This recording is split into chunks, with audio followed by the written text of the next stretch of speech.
বন্ধুরা, শুভ দুপুর। সবাই কেমন আছো? আশা করি সবাই খুব ভালো আছো। তোমাদের ভালোবাসায় আমিও খুব ভালো আছি। তো আমার ঘরে কি কি মেনু রান্না হয়েছে সেটা তোমাদেরকে দেখাবো। দেখো, এই শুক্তো দেখতেই পাচ্ছ। তা তোমরা দেখতেই পাচ্ছ শুক্তো।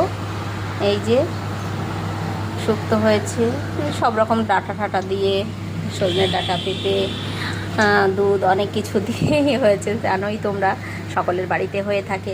আর এটা কি বলো তো, এটা হচ্ছে ঝিঙে পোস্ত। দেখতে পাচ্ছ, ঝিঙে পোস্ত। দেখো, ঝিঙে পোস্ত হয়েছে। আর এখানে ডাল দেখতে পেয়েছি, মুগ ডাল, যেহেতু আজকে শনিবার তো মুগ ডাল। আর এখানে পনিরের তরকারি, মা মেসমশাই দাদাদের জন্য পনিরের তরকারি। ওরা মটর পনির খাবে বলেছে আজকে, তাই মটর পনির। আর এখানে আমি ভেজে রেখে দিয়েছি, দেখতেই পাচ্ছ, পনির। আর এখানে পেঁয়াজ কেটে রেখে দিয়েছি, এখানে টমেটো কেটে রেখে দিয়েছি, আর এখানে মশলা রয়েছে। আর এখানে আলু ভাজা করছি।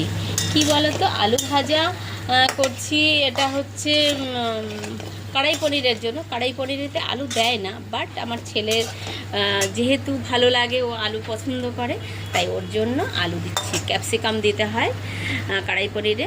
তো দেখতেই পাচ্ছ আজকের আমার মেনু। তো সকলে খুব ভালো থেকো, সুস্থ থেকো। শুভ দুপুর, টাটা। তো তোমাদেরকে দেখিয়ে দিলাম আমার বাড়িতে আজকে কি কি রান্না হয়েছে। তো সকলে খুব ভালো থেকো, সুস্থ থেকো, সকলে নিজের নিজের খেয়াল রেখো। টাটা।